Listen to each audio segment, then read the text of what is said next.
బిర్యానీ ఇంట్లోనే ఈజీగా ఎలా చేయాలో చూసేద్దామా? ముందుగా చికెన్ ముక్కల్లో ఉప్పు, పసుపు, అల్లం వెల్లుల్లి పేస్ట్, నిమ్మరసం వేసి ముక్కలకు పట్టించి పక్కన పెట్టుకోండి. ఇప్పుడు ఇంకొక గిన్నెలో పెరుగు, పసుపు, అల్లం వెల్లుల్లి పేస్ట్, కారం, పుదీనా, కొత్తిమీర, ధనియాల పొడి, ఉప్పు, ఫ్రైడ్ ఆనియన్స్ మరియు బిర్యానీలో వేసే బిర్యానీ దినుసులన్నీ వేసి మసాలాని మంచిగా కలుపుకొని కాసేపు పక్కన పెట్టుకోండి.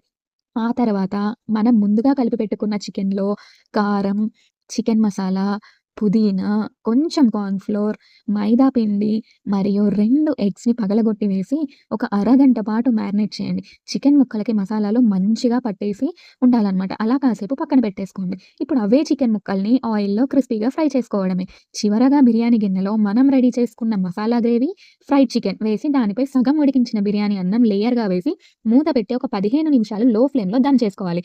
అంతే, నోరూరించే వేడి వేడి చికెన్ 65 బిర్యానీ రెడీ.